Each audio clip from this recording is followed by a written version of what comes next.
참 힘드시죠? 삶이라는 것 자체가 그렇습니다.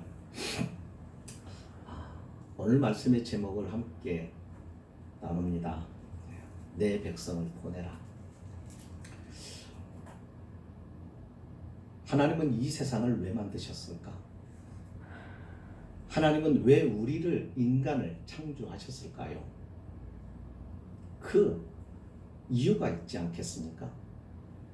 우리가 이 세상에 있는 물건들을 보고 또 우리가 이 방 안에 있는 것들을 살펴봐도 이유 없이, 까닭 없이, 목적 없이 존재하는 있는 것은 하나도 없습니다.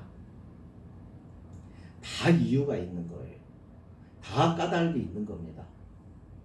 자, 그렇다고 한다면 이 세상에 나무 하나, 강, 돌멩이 하나 이런 모든 것들이 의미 없이 있는 것은 아니다는 얘기죠. 예. 더군다나 우리의 인생은요, 분명히 존재하는 이유가 있습니다. 그러면 그게 무엇이냐 이겁니다. 하나님은 왜 세상을 만드셨느냐 이거죠. 정답을 말씀을 드릴게요. 예배 받으시려고요. 당신이 만든 피조물들로 그들을 만드신 목적이 뭐냐면 하나님을 영화롭게 하려고. 그래서 웨스트민스터 소요리 문답 1문에 보면은 제일 첫 번째 사람의 제일 되는 목적이 무엇이냐 라는 질문에 대하여 답을 이렇게 합니다. 하나님을 영화롭게 하고 영원토록 그를 즐거워하는 것이다. 이것이 사람이 존재하는 목적입니다. 토저라고 하는 유명한 신학자요 목사가 있습니다. 그분이 쓴 책 가운데 이것이 예배다라는 책이 있는데 거기에서 이 토저 목사는 이렇게 말합니다. 우리는 예배를 위해 태어났고 예배를 위해 거듭났다. 우리가 창조되고 또한 재창조되는 것은 하나님을 예배하기 위해서다. 예배를 위해 최초의 시작이 있었고 또한 예배를 위해 중생이라는 새로운 시작이 있다. 교회의 존재 목적도 예배이다. 우리의 교회는 무엇보다도 하나님을 예배하기 위해 이 땅에 존재한다. 하나님은 아무 목적 없이 일하는 분이 아닙니다. 그분은 지성을 가지고 계시는 분이시기 때문에 그래서 하나님은 무슨 일을 행하시든지 거기에는 분명한 목적이 있습니다. 그래서 이 세상에는 의미 없는 것이 하나도 없는 거예요. 다 의미가 있는데 문제는 우리가 그걸 다 깨닫지 못한다는 것입니다. 그것을 알기 위해서는 하나님을 알아야 되고요. 그걸 알기 위해서는 하나님을 만나야만이 가능해지는 것이죠. 자, 그렇다고 한다면 여러분 이 코로나도 마찬가지입니다. 이는 이유가 있겠죠. 그렇죠? 요즘에 이 코로나 때문에 많은 분들이 힘들어 하십니다. 예. 근데 이와 같은 전염병이 요즘에만 있었던 건 아니에요. 역사적으로 보면 많이 있었습니다. 예. 우리 죽는 거 이거는 아무것도 아닙니다. 지금 코로나로 죽은 사람이 1000명이 됩니까? 안 되죠. 그러니까 옛날에 비하면은 정말 아무것도 아니죠. 오히려 독감으로 죽는 사람이 훨씬 많습니다. 예, 그런데 독감에 대한 두려움은 그렇게 없어요. 근데 코로나는 왜 이렇게 두려워하는지는 모르겠어요. 물론 우리가 조심하고 예방하고 주위에서 걸리지 않도록 해야 되는 것은 있습니다. 그는 우리가 해야 할 일들입니다. 하지만 지나치게 여기에 대하여 우리는 두려움을 가지고 있다는 것에 문제가 있지 않을까요? 저는 오늘 말씀 하나님께서 이스라엘 백성들을 애굽에서 구원해 내시고 당신의 백성으로 불러내시는 장면을 우리 본문의 말씀을 함께 읽었습니다. 하나님이 이스라엘 백성을 애굽으로부터 구원하신 이유가 뭘까? 왜 그들을 그 히브리 민족을 애굽으로부터 구원해 내시는 걸까? 그 목적이 오늘 본문에 소개되고 있습니다. 하나님께서 모세와 아론을 바로에게 보내셨습니다. 1절에 보시면 이렇게 말씀을 합니다. 그 후에 모세와 아론이 바로에게 가서 이르되 이스라엘의 하나님 여호와께서 이렇게 말씀하시기를 내 백성을 보내라. 그러면 그들이 광야에서 내 앞에서 절기를 지킬 것이니라. 하나님께서 모세와 아론을 바로에게 보냅니다. 그리고 당신의 백성을 보내라는 것입니다. 그 이유는 나를 예배하기 위해서다. 예배하게 하시려고 보내라는 것입니다. 8장 1절에서도 하나님이 말씀을 해요. 안 보내니까 또 얘기하시는 거예요. 바로에게 8장 1절에서도 내 백성을 보내라. 그러면 그들이 광야에서 내 앞에 절기를 지킬 것이니라. 8장 1절 여호와께서 모세에게 이르시되 너는 바로에게 가서 그에게 이르기를 여호와의 말씀에 내 백성을 보내라. 그들이 나를 섬길 것이니라. 그래도 안 보냅니다. 그러니까 9장 1절에서 하나님이 또 말씀하십니다. 여호와께서 모세에게 이르시되 바로에게 들어가서 그에게 이르라. 히브리 사람의 하나님 여호와께서 말씀하시기를 내 백성을 보내라. 그들이 나를 섬길 것이니라. 그래도 안 보냅니다. 10장 3절에 하나님이 다시 말씀합니다. 모세와 아론이 바로에게 들어가서 그에게 이르되 히브리 사람의 하나님 여호와께서 말씀하시기를 네가 어느 때까지 내 앞에 겸비하지 아니하겠느냐. 내 백성을 보내라. 그들이 나를 섬길 것이니라. 하나님이 바로에게 명령합니다. 바로가 대답합니다. 오늘 본문의 2절에 그의 대답이 나옵니다. 그가 뭐라고 대답합니까? 여호와가 누구이기에 내가 그의 목소리를 듣고 이스라엘을 보내겠느냐. 나는 여호와를 알지 못하니 이스라엘을 보내지 아니하리라. 여호와가 누구냐? 나는 그를 모르겠다. 그러므로 나는 그 이스라엘을 보내지 않겠다라고 말합니다. 하나님을 아는 자와 모르는 자는 이렇게 전혀 다른 목적을 가지고 살고 다른 방법으로 인생을 살아갑니다. 바로는 하나님을 모르는 자입니다. 그래서 이 하나님의 명령이 얼마나 준엄하고 얼마나 두려운 말씀인지를 모르는 겁니다. 우리가 세상을 살아가는데 말이죠. 하나님을 아는 자는 하나님에 대한 두려움이 있습니다. 그게가 공포스러운 것이 아니라 그의 권위와 그의 능력과 그의 지혜와 이 모든 그분의 성품과 인격과 존재에 대하여 알기 때문에 우리는 경외심이라고 하는 두려움을 갖는 것입니다. 그러나 하나님을 모르는 자는 이런 두려움 자체가 없습니다. 그러니 살아가는 삶의 모습도 다를 수밖에 없습니다. 하나님을 두려워하는 자는 늘 하나님을 의식하며 살아갑니다만 하나님을 모르는 자는 하나님에 대한 두려움이 없으니까 자기 마음대로 자기 뜻대로 하고 싶은 대로 하고 살아갑니다. 그러니 여러분 아는 것과 모르는 것이 이렇게 차이가 나는 거죠. 그들은 생각합니다. 너희가 게으르다. 하나님을 예배하러 가는 것에 대한 게으르다. 게을러. 그렇게 말하는 이유는 일하기 싫어서 너희가 그런 거 아니냐 이거야. 너희가 여호와께 제사를 드리려고 하는 것은 이 노역을 쉬게 하려고 하는 것이 아니냐. 자, 영적인 것에 대하여 그들은 육적으로 해석을 합니다. 다른 거예요. 하나님께서 이삭에게 쌍둥이를 주시죠. 에서와 야곱. 리브가가 이 쌍둥이를 잉태하고 있었을 때 하나님께서 그런 말씀을 하세요. 내 태중에 두 민족이 있구나 라고 말씀을 하십니다. 예. 자, 아니 같은 핏줄인데 하나님은 뭐라고 말씀하시냐면 두 민족이 그 안에 있다라고 말해요. 이 말을 잘 보시면 무슨 뜻이에요? 씨가 틀리다는 말입니다. 예. 종자가 다르다는 얘기입니다. 민족이 다르다는 것은 그 얘기가 무슨 얘기예요? 하나는 하나님의 택한 민족이요, 하나는 버려진 민족이라는 거예요. 그러니까 종자가 다르니까 다른 거예요. 삶이 달라요. 모양이 달라요. 목적이 달라요.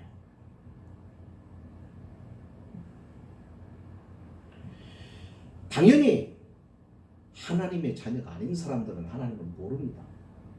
그러니 하나님을 예배하겠다고 하는 것에 대하여 그들은 이해할 수가 없는 거예요. 코로나가 이렇게 도는데 예배한다고? 제정신이야?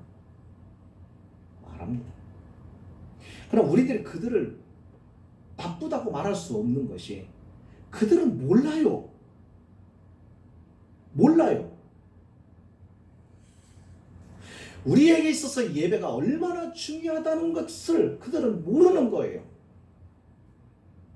그러면 오늘 우리는 이 예배가 얼마나 소중하고 가치가 있다는 것을 보여줘야 되고 가르쳐줄 의무와 책임이 있지 않습니까? 하나님을 몰라서 저들이 모르는 것에 대하여 우리 안에 하나님이 계시며 그의 말씀과 그의 명령이 얼마나 소중하다는 것을 우리는 나타내 보여야 되는 것이 아니겠습니까?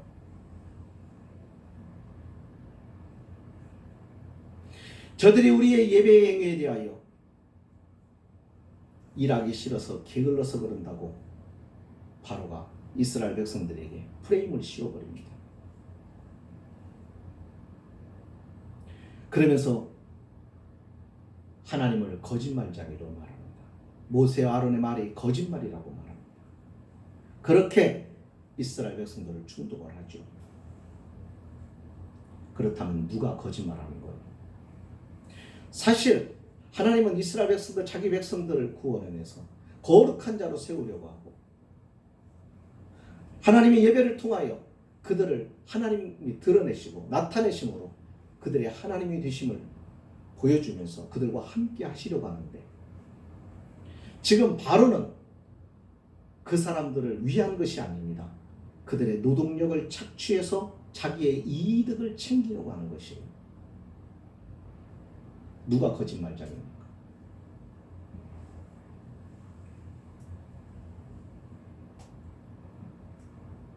오늘 사람들은요 아주 교활합니다.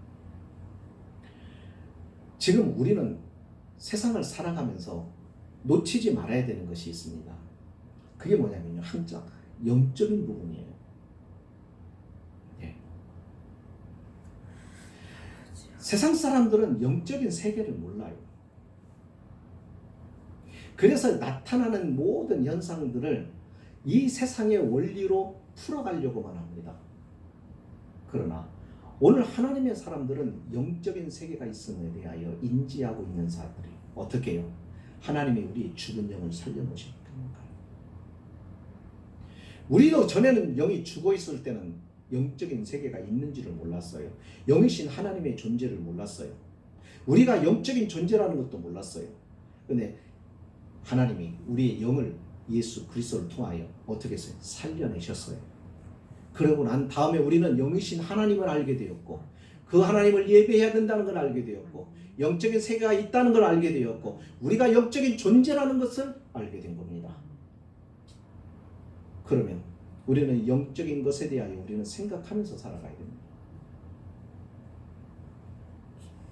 세상 사람들이 말하고 있는 것에 대하여 우리는 그들의 말에 시작되고 말을 하는 것에 대하여 그 배경에 누가 있는가를 우리는 볼 수 있어야 됩니다.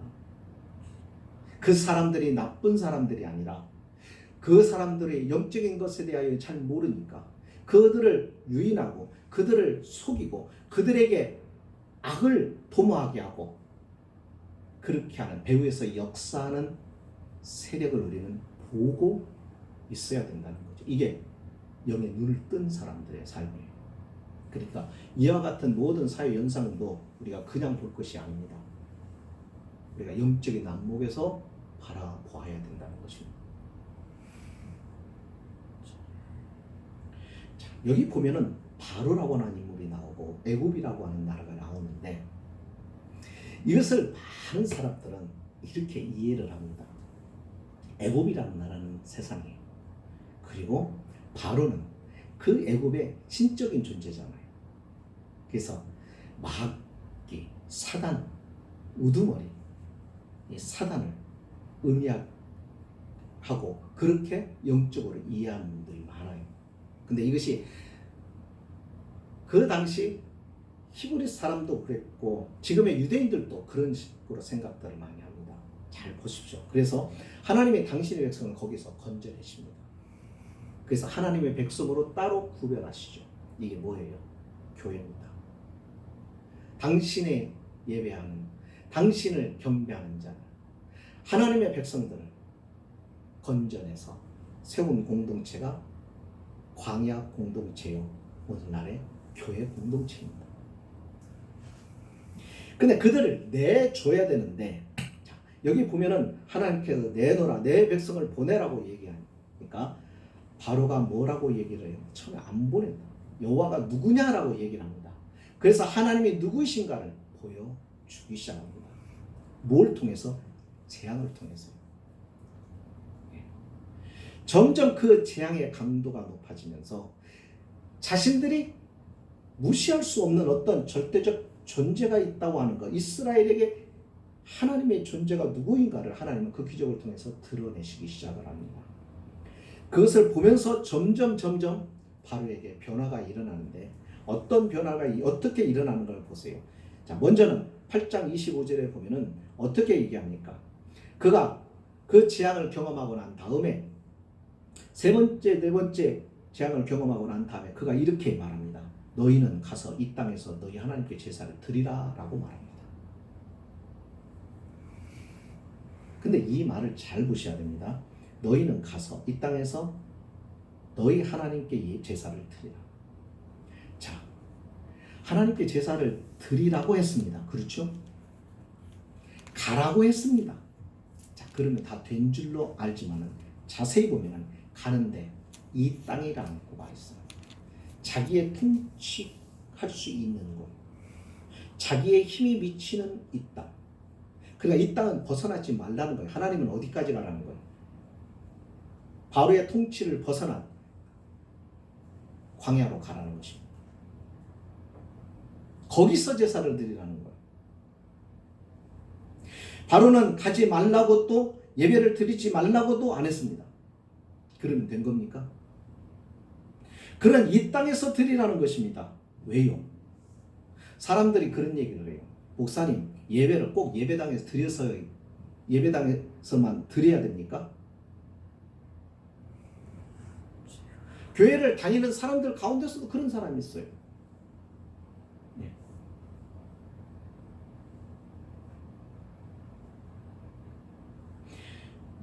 왜 예배당에서 예배를 드려야 되는 걸까요? 오늘 우리가 그걸 좀 알아야 됩니다. 저는 두 가지 이유 때문에요. 첫째는 집중. 하나님께 대한 집중.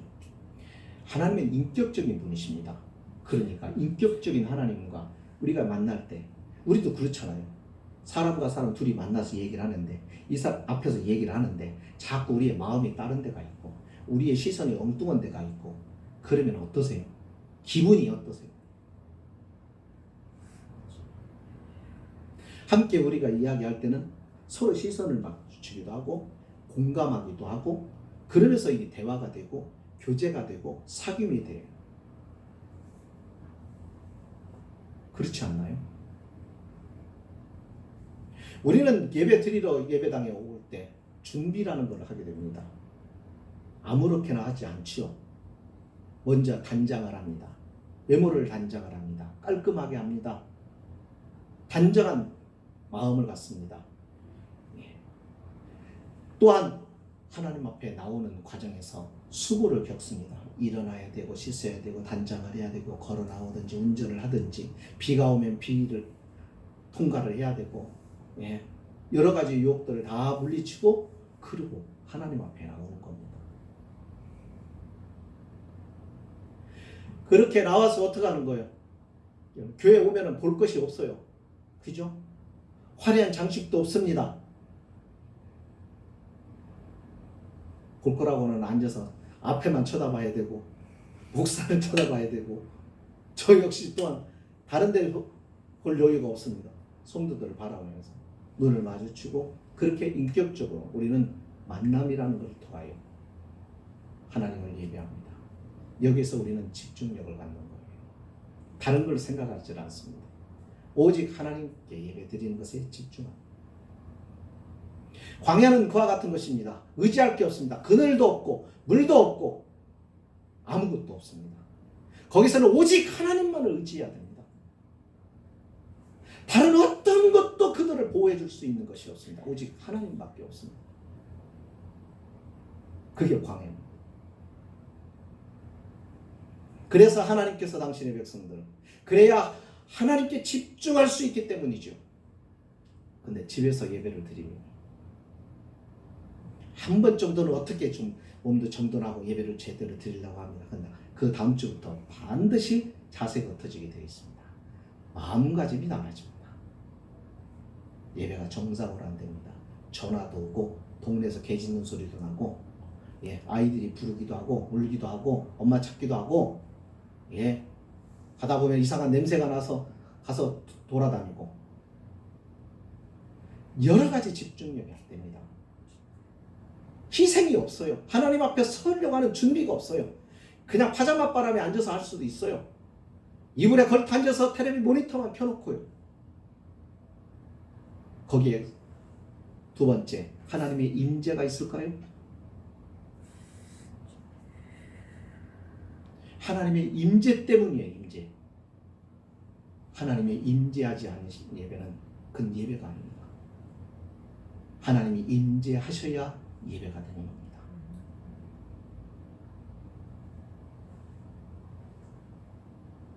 두 번째, 8장 28절에 바로는 이렇게 제안을 합니다. 제사를 너희가 너희 하나님 여호와께 광야에서, 이제 광야까지는 허락합니다. 광야에서 제사를 드릴 것이나 너무 멀리 가지는 말라. 우리가 언제든지 쫓아가서 너를 잡을 때 올 수 있는 그 정도의 거리, 너무 멀리 떠나지 말라. 우리의 손이, 우리의 영향력이 미치지 않는 곳까지는 가지 말아요. 거기까지만 간다면 우리가 허락하겠다 이거예요.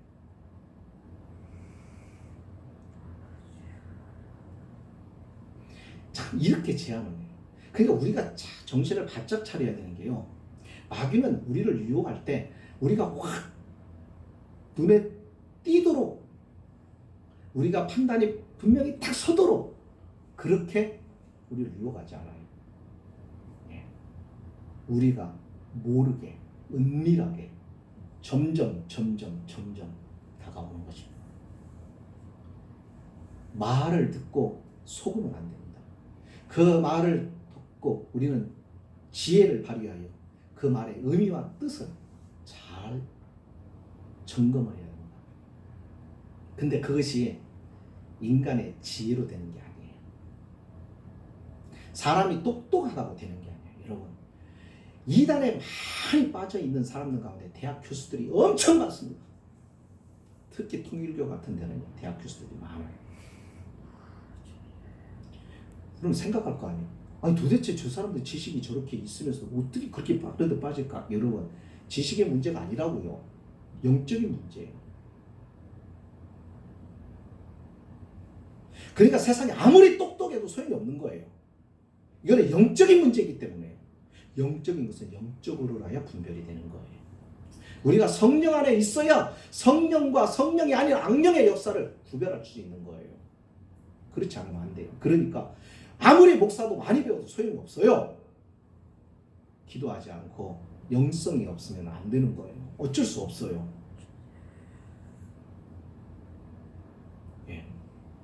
사실 훌륭한 목사님은요, 영성 있는 분이세요. 영역이라고 하는 것이 하나님과 깊은 사귐을 통한 지혜와 하나님의 신비한 능력이 있어야 되죠.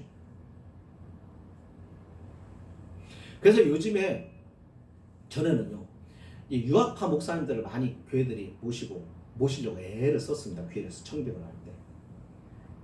근데 유학파 목사님들을 모시고 왔더니 지식은 뛰어나고 많이 배워서 좋은데 문제는 뭐냐면 목회에 대한 지혜가 부족한 거예요. 네. 그러니까 이민 목회 스타일로 한국교회 목회를 적용을 하려고 하는 겁니다. 그러다 보니까 정서가 안 맞는 거죠. 형편이 안 맞는 거예요. 그래서 또 요즘에는 트렌드가 또 바뀌었어요. 세 번째는 하나님께서 모세를 통하여 이거 안 된다.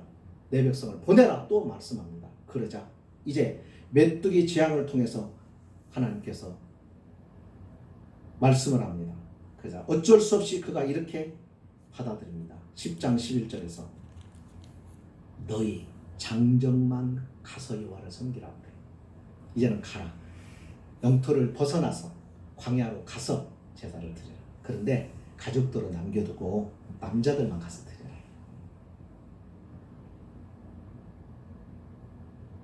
그게 떠나는 겁니까?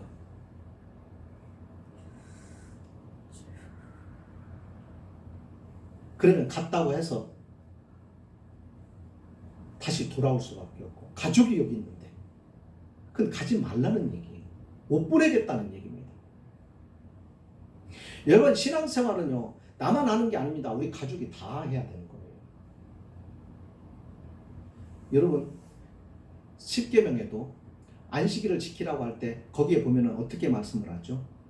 너만 안식일을 지키라 이게 그렇게 안 나와요. 남종과 여종 그리고 우리 안에 있는 짐승들도 가축들도 쉬게 하라는 거예요. 뿐만 아니에요. 너희 집에 와서 머물고 있는 객도 손님도 그날을 지키도록 하라는 거.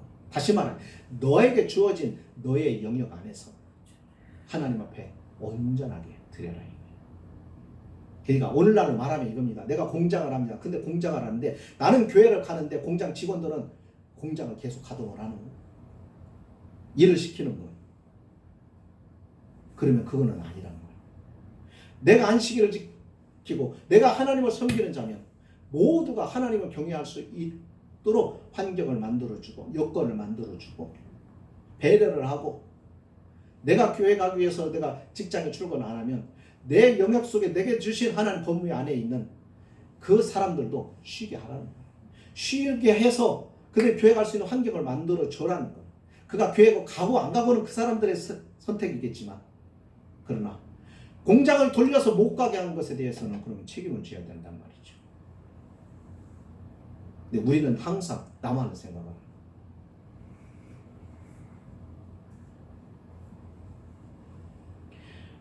네 번째는 이제 흑암의 재앙을 겪고 난 다음에는 이제 마지막으로 부릅니다. 또 불러서 바로가 뭐라고 얘기를 하냐면 너희는 가서 여호와를 섬기되 10장 24절에 너희의 양과 소는 머물러 두고 너희 어린 것들은 너희와 함께 갈지니.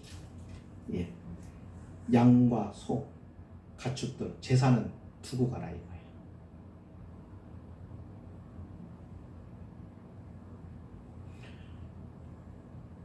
그러나 모세와 아론은 거절합니다. 하나님은 처음부터 정확하게 말씀을 하셨어요. 그런데 자꾸 누가 타협을 해와요. 바로가 타협을 해와요. 여러분 우리가 하나님의 말씀대로 살다고 하는 것은 정확하게 우리가 분명하게 살아가야 됩니다. 그런데 그런 삶에 대하여 자꾸 유혹이라는 게 오는데 그 유혹은 뭐예요? 타협입니다. 그러니까 이것에 대해서 우리들이 갈등이 생긴다는 거예요. 하나님의 말씀대로 순종하자니 힘겨워져요. 그러니까 어떻게 적당히 타협을 하면 쉬워지고 편해지는 겁니다. 여러분 신앙생활은 편해지기 시작하면은요 무너진다는 겁니다. 기도가 편해지는 게 아니에요.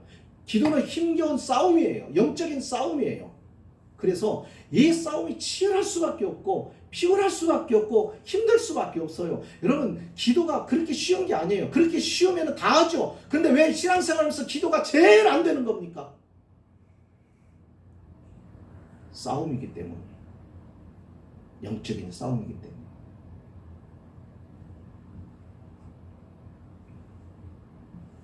우리는 자꾸만 사람들 하나님을 적당히 타협하면서 믿지 그렇게 고지고대로 믿느냐 그런 얘기를 참 많이 들어요. 교인들 가운데서도 그런다니까요. 자, 교인들이 그런다고 하던 그 책임이 누가 있냐면 사실 목사에게 있어요. 목사들이 그렇게 가르쳐 놓은 거. 여러분 지금 우리가 코로나를 이렇게 겪으면서 한번 생각을 해보세요. 교회 역사에서요.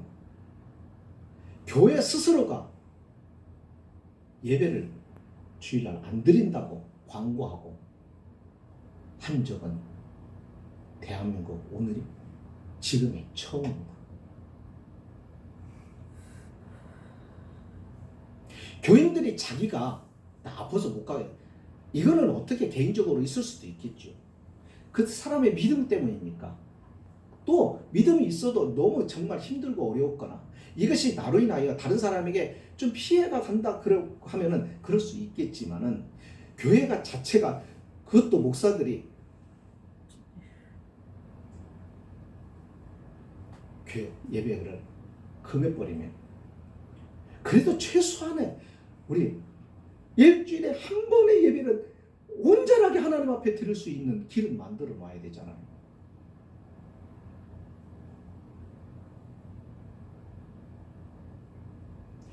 만약에 이것이 심각한 문제다고 생각을 하면은 그러면 각 교회마다 총회가 있을 거고 긴급 총회를 만들든지 전체 목사들이 해서 모여서 긴급 회의를 통해서 이걸 어떤 방법으로 대처해 나갈 것인지 정부에 대하여 어떻게 말할 것인지 기도하면서 결정을 해야 되는데 그 과정이 있었냔 말입니다. 여러분 여리고성을 무너뜨린 그 견고한 성을 단 한 사람도 희생자 없이 견고한 여리고성을 점령한 이스라엘이 그 다음 전투 아이성에서 단 몇 명, 3,000명 정도면 그냥 정복하고도 남을 수 있는 아주 작은 하찮은 성에서 패한 이유가 뭐였어요? 우습게 보고 기도를 하지 않았잖아요. 하나님께 묻지 않았다고 얘기했어요.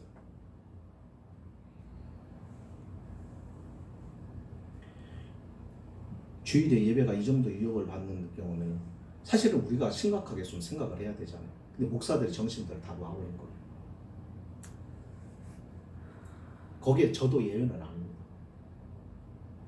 저도 마찬가지입니다. 저도 처음에 이런 생각했어요. 아, 이거 심각한 거 아니야? 여기 전염되면 큰일 나지. 하고 교회에서 이렇게 전염되고 그러면 어떻게? 교회 이름이 나오고 막. 근데 가만히 생각을 해보세요. 자, 하나님이 두려운 거예요? 사람이 두려운 거예요? 솔직히 한번 우리 얘기해 봅시다. 전염병이 두려운 거예요? 사람들의 비난이 두려운 거예요?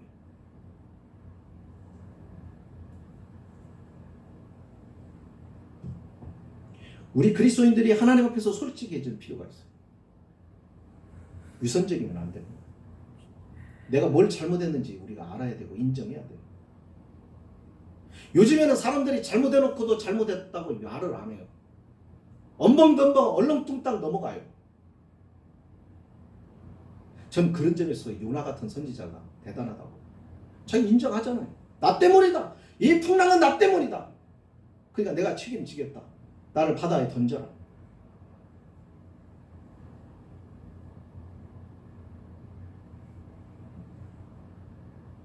우리요 사람들 눈치 보면서 신앙생활 참 많이 합니다.